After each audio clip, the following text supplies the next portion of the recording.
All right, so I'm sitting here with my friend Ian McNally. I've known you for a while, probably like 20 years now. You used to teach me piano when I was younger, and then, yeah, like tutor me in math in high school and stuff. But recently you've been doing cool stuff. You launched a product in the past couple of years called Muir Energy, and I was pretty excited about it just on my own, but especially as part of WAR, because we have the whole nutrition module and aspect to our program, and it fits right in with that. But yeah, why don't you say a little bit about like what Muir Energy is and what the product is? Sure. So Muir Energy is a plant-based viscous food product that I developed as a long-distance hiker.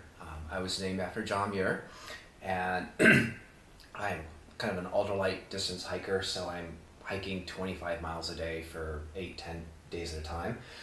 And I'm a clean eater, and I wish there were a product that was really clean, easy metabolized with no crap ingredients in it. And I was eating raw nuts and dehydrated fruits to kind of keep it clean. I didn't want to put Pop-Tarts or Snickers or Cliff Bars in my body because those are just stomach bombs and just full of shit. Right. So I came back to San Diego and looked for a product that I imagined was possible. I went to REI, Whole Foods, Trader Joe's, went online, and couldn't find it. Like every single product I thought would work had at least one or two crap ingredients in it. So I basically just said, fuck it, I'll make it myself, and started iterating in my own kitchen. And the first couple of batches tasted like crap, but they gradually started tasting better. And I started to take them to workouts at the pool, trail runs, some short hikes, and then my friends started asking me about it, if they could use it on climbs in Joshua Tree and stuff like that. And I didn't even know how to package the stuff. Right. I honestly thought I was just making food for my next long distance hike, and enough people pushed me to actually start a company and sell it to people, so I got kind of forced into it. So Yeah. that's it. I mean, there's Cliff Bar started because the founder was tired of eating power bars.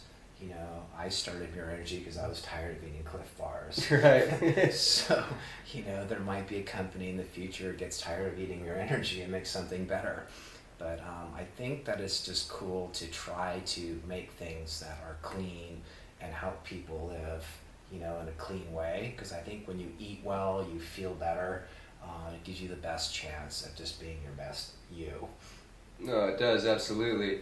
I found that too, and that's part of like what we teach at WAR is, at first it's just, starting with simple things like drinking more water, Yeah. eating more protein, maybe cut out soda, but, eventually as, you get more advanced, we'll start dialing in macronutrients and stuff like that, but it's cool when you look at the packaging and ingredients of Muir Energy, it's food, Yeah. there's like 4 or 5 products and it's food, it's not like food-like substances. Yeah.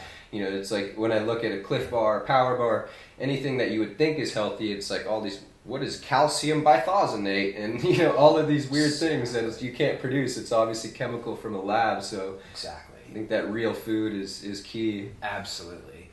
And also, I like keeping it simple as possible. And when I was making this product for myself, because again, I started this thinking I was just solving my own problem as a hiker, I just imagined looking at the ingredients, turning over the label on my package and looking at it and saying, okay, do I recognize all these ingredients? And if there were more than 4 or 5 ingredients, I would think, these people are assholes. They haven't been able to figure it out. Mm-hmm. It shouldn't be that complicated. And I still think it shouldn't be. So with regard to nutrition, I mean, as humans, we evolved eating food.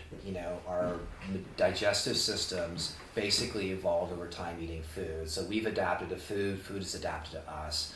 And, I won't argue or pick a fight with Mother Nature. She knows what we need. Right. And, and what we do is using real ingredients, you're getting kind of something that nature's figured out in terms of like the right spectrum of vitamins and minerals in any ingredient you buy.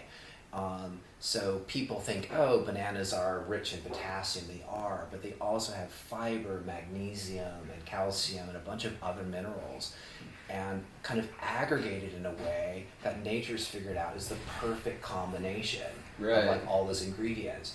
And that makes sense to me. I'm like, why would I refute that? I just find it curious when you get companies making products and they're just like airdropping in potassium or they're airdropping in calcium, because you don't find those minerals in isolation in nature. You don't. And so I think these people are, just trying to compensate for a deficient product by dropping these things in there. Yeah. And I didn't want to do it that way. Just artificially adding in Exactly. ingredients and minerals and vitamins. Exactly. I mean, vitamins and minerals are extremely important, but like, how do you source those things? Are you sourcing them from real food, or are you just getting into a lab that's kind of mimicking what the molecular structure is of potassium and saying, oh, we can copy that and just, drop it into a product? So that's my position. And so if you look at our product line, all of our products have different nutrition facts. I mean, you're going to get different number of calories, fat, proteins, carbohydrates, minerals. And to me, that makes total sense, because every ingredient you use is going to have a different kind of nutrition profile to it. Yeah, absolutely. So I just find it curious that you can get some products, some brands have 20 different flavors, and the nutrition facts are identical in all of them. It's like, how the fuck is that possible? Mm-hmm. Because in nature, a blueberry and a strawberry, they're both fruit, but they're not going to have the same kind of combination of minerals and vitamins. So absolutely, keep it real. Yeah, it's cool. So at War we have different kinds of workouts, different kinds of exercises. Some days we're in the gym lifting heavy weights, doing strength training. Other times it's more of like a cardio thing, getting your heart rate up, getting you sweaty. And other times, it's just being out in nature, going on a walk or going on a run or a jog. And I know that some of your products are, 4 different things. There's like fast burning products and slow burning products. Why don't you talk a little bit about what that means? Sure. So it seems obvious to me and to you that not all workouts are the same. You've got some that are kind of fast, kind of high intensity. You have others that are slower, kind of endurance, more aerobic. And so before Muir Energy, the energy gel space that we're in, like all the products were basically calories from sugar. So it was all kind of high glycemic hummingbird food, and right. Stomach bombs too. But I thought, okay, well, if I'm going to be going for an 8 or 10 mile hike, I don't want hummingbird food. I want something that's long, kind of slow burning, with some fat and protein to kind of sustain me for those longer distances. So we created the fast burning thing. So the fast burning products have no fat or protein. Simple sugars coming from dehydrated fruits are basically your fuel source. Your body metabolizes quickly, and you can use those again for kind of the higher intensity things. But if you're going for a longer hike or a longer trail run or a bike ride for hours at a time, we've got slow burning products which are using raw organic nut and seed butters. So you're getting good fats and proteins from those nuts and seeds that just give you a longer term fuel source that can basically sustain you for hours. Oh, absolutely. We also have some flavors using a yerba mate extract, and yerba mate is kind of a shrub that's grown in Argentina and Brazil. It's a caffeine source. It's full of antioxidants. It's kind of more of a mind-centering caffeine source versus like coffee, which can give you jitters and kind of upset stomach. Yeah, and make you get a little bit kind of wired. So those are some of the products that we developed. That's cool. Yeah, I like how you mentioned that you started Muir Energy for yourself, and then it became a product where it was popular and like, oh, I can actually sell this and people want this, it has value. But you originally you weren't just passionate about the food itself. You're doing it to fuel your adventures. I know you mentioned that you like hiking long distances, you like swimming and stuff, and that's one of the main foundations of War is exercise and being out in nature. That's part of our spiritual program. So what does that do for you, and like how does that play a role in your life, this like exercise and being outdoors and doing all this stuff like hiking and swimming? Yeah, well, that clearly was the inspiration behind Muir Energy. I think being outside, being out in the wilderness, and keeping fit is a great way to kind of for mental health, to kind of again get away from the busy kind of bustling life of living in the city and getting outside and walking on a nice trail, and just it gives perspective on just how small and insignificant we are as individuals. There's something much bigger at play, and I think it helps kind of keep some of the challenges or problems we face in our urban lives kind of in perspective. And I think just being physically active and moving it's good for kind of mental well-being too. So it's not just kind of keeping your heart healthy, but I think it's just good psychologically and mentally to kind of exert yourself. And we've basically created a product that supports that kind of lifestyle. Yeah. So I like how you mentioned that, because that's a big thing we talk about too, is obviously people think about working out or exercise is good for the body, and if people get stronger, they see themselves like in the mirror losing fat and gaining muscle, and there's like the body composition aspect, or the overall health aspect, but like the mental well-being is really important, and we definitely talk a lot about that. I've noticed it personally, and all of our life coaches and clients have too, that us being coming as addicts, it's like we deal with all these things struggling inside our head: depression, anxiety, cravings, triggers, whatever. Like you said, the hustle and bustle of everyday life, and then you get inside of a gym and work that out, or you go on a trail, or go for a swim, go for a jog, even going to a track and running around. There's something about it that not only the endorphin release, but something that's like calming about it, that kind of centers your mind, and that's important. Absolutely. Yeah, I mean, life is challenging for everyone, and basically nutrition has a part in how we think and how we behave and how we interact with others, people we love, other people people we don't get along with so well. So I think the idea of like giving yourself the best shot to function at your highest level of awareness and well-being is something I believe in. Yeah. And I think that food is a really important part of that solution. Oh, of course. So, I've talked to a lot of people, myself included. This would happen to me in early recovery, who are in sober living. They wake up, they sleep in, they have a cigarette, drink a Rockstar, drink a Red Bull, have another cigarette, have a donut, a Snickers, and then by noon they're like, God, I feel like crap. And it's like, well, I wonder why. No shit. Exactly. If you start your day healthy, have like a balanced breakfast, get all your macronutrients, healthy fats, healthy carbs, maybe go out for a jog, get a little sweat on, you're gonna feel better. And it's no wonder why. It starts with that food and nutrition aspect. Exactly. I think there's something really interesting about our relationship to things that we know are good for us, and some of the resistance that we feel towards them. Like, for instance, it's not food, but like a foam roller.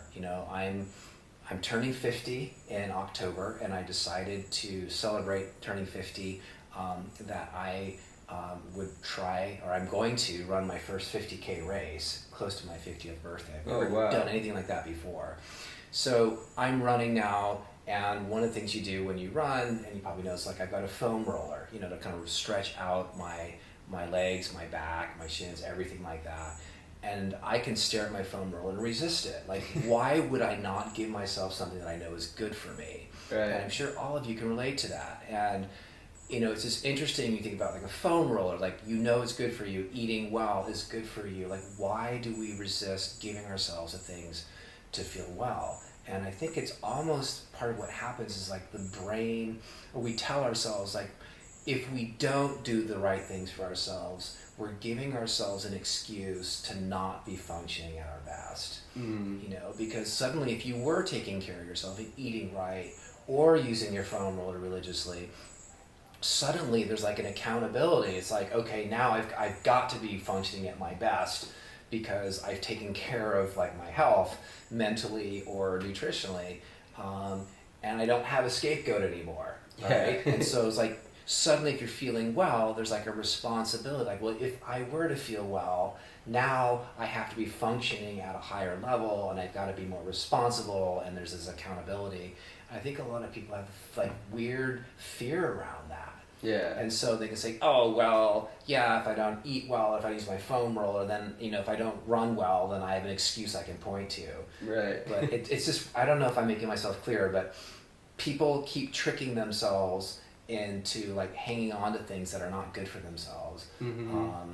I think because it's like a cop out. Yeah, absolutely. And it's hard, you know what I mean? If you want to be well, the tools are there. War is clearly offering people the opportunity to function at a level of, greater comfort physically, mentally, emotionally. But once you kind of get to that place, there's some responsibility that comes with it too. Yeah. And sometimes people get afraid, so yeah, anyway. No, absolutely. And getting there is kind of hard sometimes too. You have to like put yourself out of your comfort zone and out of your routine to try these things that are, maybe new to you, and that can be uncomfortable. Exactly. We talk about that too, how like getting in the gym is, something we do regularly, but it's not always something we want to do, Lots of times I'll look for an excuse or a cop-out to do it, and one of the things, is like maybe time, like, oh, well, I'm so busy, I don't have time to do this. It's like, well, these workouts are like 30 minutes, a couple times a week, you have time, or eating right, it's like, oh, well, I don't have the money, it's too expensive. It's like, if I go out and buy I can stock my fridge with vegetables for like $20, it's like so cheap, you go buy like all this broccoli for $2, whatever. Yeah. And so it's like these excuses aren't necessarily there, but they're things that we tell ourselves to as like a cop out almost. But it's almost easier to actually like do those things, and then you start feeling better, and the process keeps coming. But and then for many, you get to a point where if you are exercising regularly or you're eating well regularly, that your body becomes kind of attracted to that feeling, that state of mind, so that you feel weird if you don't work out, right? Or you feel weird if you don't eat well, right? You know what I mean? It's like your body's like, okay, this is really cool, and it keeps kind of expecting that you're going to keep working out, and that's a cool place to get to, but it takes some effort and some suffering to get to the point where you actually enjoy working out regularly and eating well. So I think that just requires commitment and encouragement from the right people to kind of push through that resistance and get to that point where there's like a natural momentum, like you want to keep going. Right. And just build on it. You see from it, the rewards are there, otherwise people wouldn't be doing it. There'd be no reason to, but, the rewards are maybe harder to see or seem a little farther down the line, or harder to get into that routine. But once you do it, it's hard to imagine any other way of life, or going back to how you were living, eating like crap and sleeping in and not exercising and all this stuff. So Right. Exactly true. And I think it's important to know that in any space, I mean, you can look at people who are working out regularly, who have worked out regularly for years, and they've got these, awesome chiseled frames, zero, very low body fat, and just look really fit, right? And be kind of intimidated by that. And the same thing is, some of our customers who are elite athletes who are winning these grueling races, and just be sitting on your sofa thinking, man, I'll never be able to kind of get to that level. And I would just say that's totally fine. I mean, you can't compare yourselves to others. You just have to just believe that what you can do in your life, is going to make a positive difference for you. So like, I told my team, a few weeks ago, like, hey, I'm turning 50. I'm setting this goal. I want to run a 50K. And my production manager, this woman Leticia, who's 50 and she's raised 3 kids, said, Ian, I'm so inspired by what you want to do. I want to run my first 5K. Yeah. Which is rad. I mean, and that's no easy feat. To a long distance runner, it might seem, whatever, but it's, to me, I ran a 5K a couple, months ago, and it was hard for me. It was challenging. Totally. But my point is, like, 50K, 5K, who gives a shit? You know what I mean? It's like she is motivated to do something. And so now a couple of days a week, she'll walk to work, which is almost a 5K distance. You know what I mean? So for her, that is a cool challenge, right? And for me, this 50K is a challenge. And there are other people who aren't challenged by 50K at all. I mean, they've got to go 200 miles. So it's like you just kind of start with where you are. Right. And just kind of pick something that is kind of a challenge. And I think having goals is really helpful because it gives you something to move toward. Yeah. And it's less about like arriving at the goal and just kind of providing some kind of direction in your life that you can move toward. And I'm sure at war, I mean, it's like the athletes who are training with you, they're not alone. I mean, they've got support from you and your staff to kind of encourage these people, to kind of, you know, motivate them and support them on their journey to wellness. Yeah, absolutely. Which is really cool. I appreciate that message and what you say. We talk about that kind of scaling the workouts, because you can kind of look, our founder, Dustin Hawkins, is, you know, been working out in the gym since he was, you know, like 15, 14 years old. He was a pro athlete. It's like, he's got all these muscles, he's chiseled, like you said, and it's easy for, you know, people that come in, newcomers, to be like, oh, wow, like, or get intimidated, I'll never be like that. Or it's easy for him because he must love working out, but it's not, you know. It's like sometimes he has to force himself to get in the gym when he doesn't feel like it. But it's also like, it's setting these goals for people that are at different points, you know, in their life, in their recovery, in their fitness, in their health, whatever. It's, you know, some people, you notice when we start them off, you know, like, oh, you move pretty well, or you can squat this amount. And other people, it's like, you know, they can't do a box jump, you know, just doing a little step up onto a plate, or they can't do a wall ball, you know. And so it's like having to scale it, but that's okay for where different people are at. You know, they can set the goals, and then once they reach those goals, setting new goals is cool. It's these concrete things that you can reach that I know is definitely attractive for people. It's like when I first hit my, you know, 135 pound back squat, I'm like, oh cool, I can do 200 pounds. And then I hit that, and it's, you know, seeing these goals and achieving these goals is a concrete thing that, you know, you can set and feel good about it. And it's not just a physical thing, it's a mental thing too. Exactly. When I was in my senior year in high school, I tore my ACL, anterior cruciate ligament, playing soccer. And that was, you know, kind of spiraled me into kind of depression, because like, God, you know, I really thought that I was going to be playing soccer competitively in college and beyond, and suddenly that whole part of my life was just cut off. And then I had my ACL repaired, and I remember my orthopedic surgeon telling me, motion is lotion. And I like that expression, you know, and it certainly helped me through my PT, recovering from that, and I actually ran a half marathon 6 months after that. Oh, wow. But just this motion, like you're asking, like, what is the significance of like keeping fit? And that expression, motion is lotion, in the sense that when you move, you just feel better. And I think it's a way, once you kind of are physically active, it helps you kind of get out of your head. If you're kind of like in a little eddy in your thought patterns, is like that it's really negative or it's not serving you at all, getting active and like dropping into a war workout, for instance, can give you a break from that negative thinking and just focus on just getting deep into your body and just really pumping your heart and just challenging yourself, and that can build some kind of positive thinking too. Oh, absolutely. Well, yeah, thank you so much. I just appreciate you taking the time, and I think it's really cool what you're doing with Muir Energy, and, you know, just the real ingredients and the food, and it's just, it's awesome. So yeah, thanks for your time today. Oh, sure. My pleasure. Thank you. Good luck to you. Cool.